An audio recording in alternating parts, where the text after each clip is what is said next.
ሰላም ጤና ይስጥልን እንደምንሰነበታችሁ። በዚህ ሰሞን እንደምታዩት አየሩን የሞላው እኔ ምንም ብዬ አረገምኩትም እናቴ ግን ማን ተቀበለሽ? እሸቱ ራሱ ከኤርፖርት እሸቱ የምትለው ሌባ ወንድማችን እሸቱ መለሰ እግዚአብሔር ያበርታ እግዚአብሔር ያጠንክር። አሁን ካለና ቫይራል የሆነው ጉዳይ የእሸቱ መለሰ እና የዶንኪ ቲዩብ ጉዳይ ነው። ይህ እሸቱ መለሰ የተባለ ግለሰብ ዶንኪ ቲዩብ ድርጅቴ አደጋ ላይ ነው ብሎ በላይቭ ስትሪም አሜሪካና አውሮፓ ወይም በሌትም ዓለም ያሉ ሰዎች ድርጅቱን በማገዝ እንዲያድኑት እየለመነ ይገኛል። ታዲያ ይህንን ተከትሎ ብዙ ሰዎች አስተያየታቸው እየሰጡ ነው፣ ሀሳብ አስተያየታቸው እየሰጡ ነው። እነዚህ ሰዎች ምን አሉ? ደጋፊዎችም ተቃዋሚዎችም አሉ።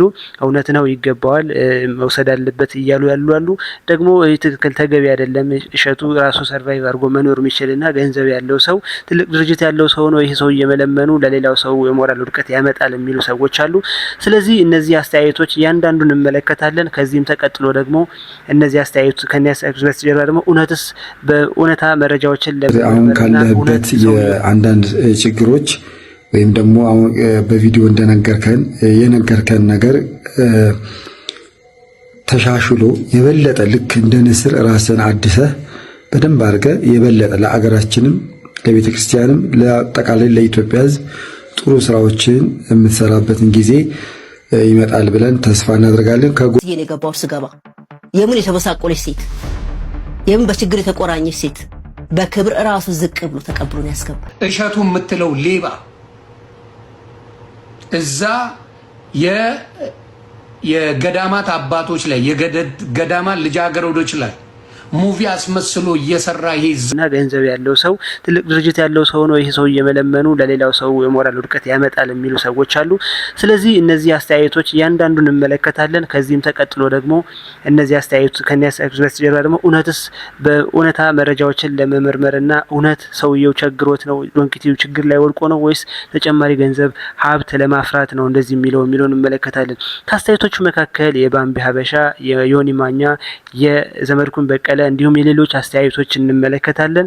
ብዙ ሰዎችም ደግሞ ስትሮንግሊ በጣም እየተቹት ይገኛሉ። እኛ ደግሞ እስኪ ምን ይላሉ የሚለው በማስረጃ እውነት ከስሯል የሚለው እንመለከታለን።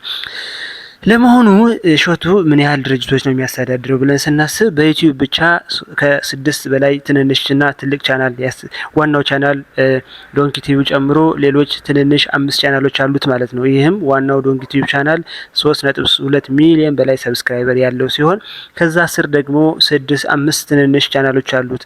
ለምሳሌ ጋሽ እሸቱ 42.2 ሰብስክራይበር፣ ዶንኪ ቲዩብ ኪድስ 702,000 ሰብስክራይበር፣ ዶንኪ ቲዩብ አካዳሚ 160,000 ሰብስክራይበር፣ ዶንኪ ቲዩብ አፋን ኦሮሞ 132,000 ሰብስክራይበር እንዲሁም በጎ ልሳን 131,000 ሰብስክራይበር። ስለዚህ ይህ እሸቱ የምንለው ሰውዬ እነዚህን ያህል ድርጅቶች አሉት ማለት ነው። እንግዲህ በአብዛኞቻችን በዩቲዩብ ደረጃ በምናየው በዩቲዩበሮች ታውቁታላችሁ 100,000 ሰብስክራይበር ይዘው እንኳን በ100,000 ሰብስክራይበር ገንዘብ እያገኙ ነው፣ እየሰሩ ቤተሰባቸው እየደጎሙ እየኖሩ ነው።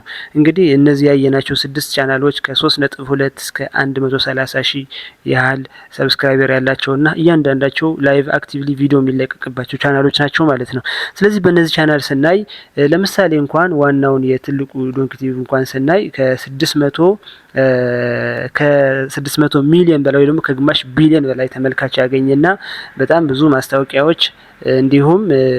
ማስታወቂያዎችና ብዙ ስራዎች የሰራ ቻናል ነው ማለት ነው። ስለዚህ በዚህ ቻናል ሁኔታ እንግዲህ በጠቅላላው ስንመለከተው ከ6 በላይ ቻናል የሚያስተዳድር በቢሊዮን ቪው የሚያገኝ በጣም ብዙ ማስታወቂያ የሚሰራ ቻናል እንዴት የሰራተኛ ደሞዝ መክፈል ያቅተዋል የሚል ጥያቄ አለ።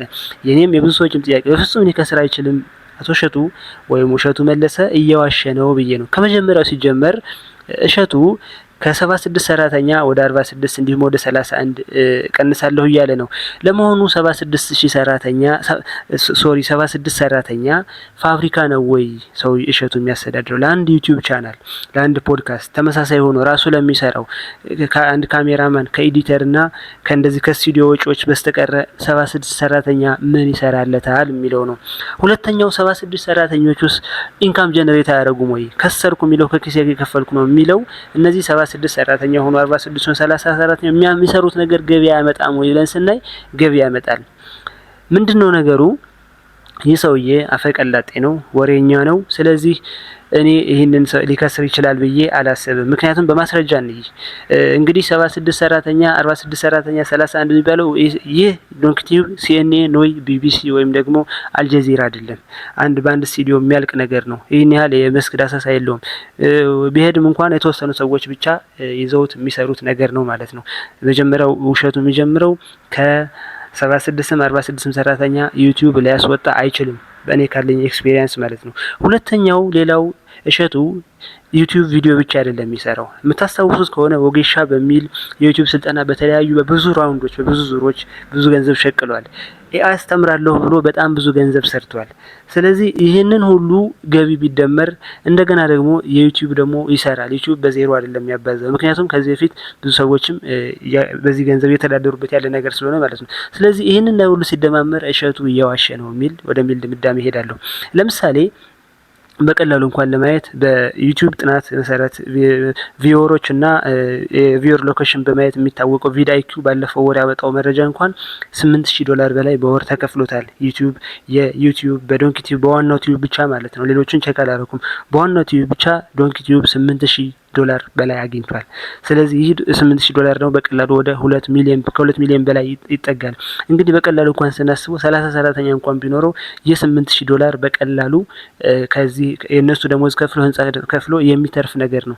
ስለዚህ ምንም ቸገረኝ ወይ ደግሞ ድርጅት ያደጋ ላይ ሊወድቅ ነው የሚለው ውሃ የሚያነሳ ነገር አይደለም። ታዲያ ከነዚህ ጋር ተያይዞ እሸቱ ለምንድን ነው እንደዚህ የሚል ስንል ምክንያት ስላለው ነው ማለት ነው።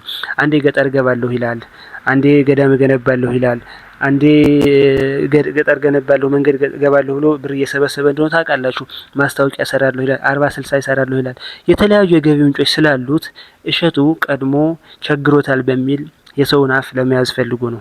ምክንያቱም እንዴ ቢቸግረው ነው እንጂ እንደዚህ ጎደና ያወጣ ይሄን ያህል ገንዘብ ቢኖረው እንዴት ከየት ያመጣል ታዲያ ብላችሁ እንድታስቡ ወይ ደግሞ ምስኪን ቪክቲም እየተጫወተ እንደሆነ ግልጽ ነው። ምክንያቱም ለምንድን ነው ቪክቲም የሚጫወተው? ኦልሬዲ ደሃ ነኝ ብሏል፣ ቸግሮኛል ብሏል፣ ደሞዝ መክፈል አልቻልኩም ብሏል። ስለዚህ ከዚህ ነገር ሁሉ ንጹህ ነኝ፣ ምንም ገንዘብ አልሰርቅም ወደሚለው ነገር እንዲሄድ ያደርገዋል ማለት ነው። ምክንያቱም እኔ አሁን ተነስቼ አይ እንደዚህ ያደረገ ብል እንዴ ዝም በል ሌባ ቢሰርቅማ ኖሮ አደባባይ በወጣ እንደዛ አይነት ነገር አለ። ስለዚህ ይህ ሰውዬ ከዚህ በኋላ ለሚሰራቸው የገንዘብ ማጭበርበሮች ወይ ደግሞ ብዙ ገንዘብ የኮሚኒቲ ገንዘብ የመውሰጃ መንገድ እየጠረገ እንጂ አሁን በፍጹም ከስሮ አይደለም ነው።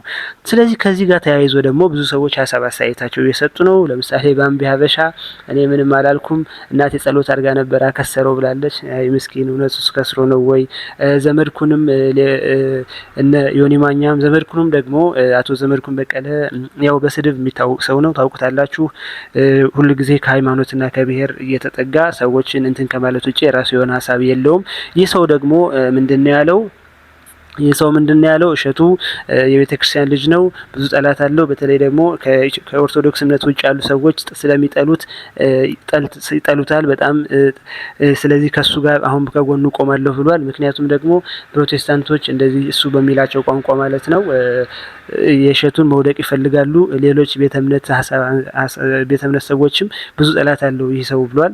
እሸቱንም እንደ ተቆርቋሪ የቤተክርስቲያን ልጅና እንደ እውነተኛ ኦርቶዶክስ አድርጎ ለማቅረብ ሞክሯል። በእኔ እይታ ግን እሸቱ እውነትም እንኳን አይደለም የኦርቶዶክስ እምነት ተከታይ ሊሆን እውነተኛ ኦርቶዶክስ እምነት ተከታይ ሊሆን ቀርቶ የራሱ የሆነ ገንዘብ ወዳጅና የቢዝነስ ሰው አስመሳይ እንጂ ምንም አይነት የቤተክርስቲያን ፍላጎትም ይሁን የቤተክርስቲያን ልጅ ሊሆን አይችልም። ምክንያቱም ይህ ነገር ሁሉ የሚያደርገው ለምን ከኦርቶዶክስ ቤተክርስቲያን እንደሚጠጋ እናውቃለን። ገንዘብ ፍለጋ፣ ዝና ፍለጋና ይህ ሁሉ ያገኘው በዛ ስለሆነ ነው። ለምሳሌ ለአንድ ገዳም ገቢ ሲሰበስብ ጥቅም ስለሚያገኝ፣ ሌላው ደግሞ ሰው በዛ ተነስቶ ቻናሉን ቡም እንዲያደርግለት ስለሚፈልግ ነው ማለት ነው። ስለዚህ ዋና ነገሮቹ እነዚህ ናቸው። በመጨረሻ እንደማጠቃለያ ማድረገው ከሰረ ብላችሁ የምታስቡና የምትሞግቱ ሰዎች ካላችሁ በጣም ብዙ ዩቲዩብ የሚሰሩ ሰዎች አሉ፣ በጣም ብዙ ፖድካስት የሚሰሩ ሰዎች አሉ። እዚህ ጋር ስም መጥቀስ ባልፈልግም እነዚህ ሰዎች ለምን አልከሰሩም? ለምን ገንዘብ አዋጡልን አላሉም? ለምንድነው እነዚህ ሰዎችስ ለምን 40 50 60 ሰራተኛ ለምን አይቀጥሩም? ለምን በሁለት በሶስት ሰዎች አይቀጥራሉ? ስለዚህ የእሸቱ ከሰርኩኝ ፖለቲካ መሰረተ ቢስና ውሸት ነው ጠቅላላ ገንዘብ ለመሰብሰብ ነው ካለው ሀብት ሌላ ሀብት ለመጨመር እንጂ እሸቱ ከስሩ አያውቅም። እንደዚህ ካላችሁ ብዙ ፖድካስት የሚሰሩ ብዙ በዩቲዩብ ገቢ ላይ የሚኖሩ ህይወታቸው የሚያስተዳድሩ ቤተሰባቸው የሚያስተዳድሩ ሰዎች አሉ። ለምን 30 40 ትምህርት 30 40 ሰው ለምን አልቀጠሩም? ወይ 70 60 ሰው ለምን አይቀጥሩም? ስለማያስፈልገው ሙያው። እንደገና ደግሞ ለምን ወጥተው እርዱን ብለው አልለመኑም? መለመን ስለማይወዱ ሞራል ስላላቸው ወይ ደግሞ ችግሮናል ችግራችን ራሳችን እንለፍ ብለው ነው ወይስ እውነት ስራው ስለሚያከስር ብቻ ሆኖ ነው? ስለዚህ በዚህ ጉዳይ እናንተ ሀሳብ አስተያየታችሁ መስጠት ትችላላችሁ።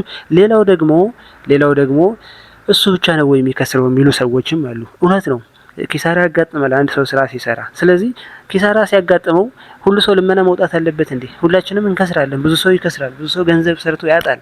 ብዙ ሰው የሆነ ስራ ሰራለሁ ብሎ ግን በራሱ መንገድ ነው የሚፈታው። ኢትዮጵያ ውስጥ ያልከሰረ ማን ነው? እስኪ የትም ዓለም ስራ ሲሰራ ያልከሰረ እንዳሰበው ወይ ደግሞ ፕሮፊት እንዳሰበው የሄደለት ማን ነው? ሁሉም ሰው ስራው ላይ ችግር ይገጥመዋል። ስለዚህ ችግር በገጠመው ቁጥር እኔ ቤተክርስቲያን ለምኛለሁና ታዋቂ ነኝ ፌመስ ነኝና ስለዚህ ስጡኝ። ምን አይነት አስተሳሰብ ምን አይነት ሜንታሊቲ ነው? እንዲያውም ብዙ ሰዎች ምንድነው እሸቱ የስራ የሰልፍ በጣም ሞቲቬትድ የሆነ ሰው ነው። ስለዚህ ይህ ሰው ወደ ልመና ወጣ ማለት ብዙ ሰዎች ተስፋ እንዲቆርጡ ያደርጋል ብለው ያስባሉ። እኔም በዚህ ሀሳብ እስማማለሁ። ነገር ግን እሸቱ በጣም ራስ ወዳድና ስግብግብ ስለሆነ ነው ወደ ልመና ያወጣው ብዬ ነው የማስበው። ስለዚህ ለዛሬ ያለኝ ሀሳብ አስተያየት ይሄ ነው። ሀሳብ አስተያየታችሁ ማስቀምጣችሁ ትችላላችሁ። ሀሳብ አስተያየታችሁ አስቀምጡልኝ። እናንተ ምን ትላላችሁ? ሁላችሁም በጨዋ ደንብ እና መሞገት ትችላላችሁ። ከተሳሳትኩኝ ማድረግ ትችላላችሁ። አመሰግናለሁ።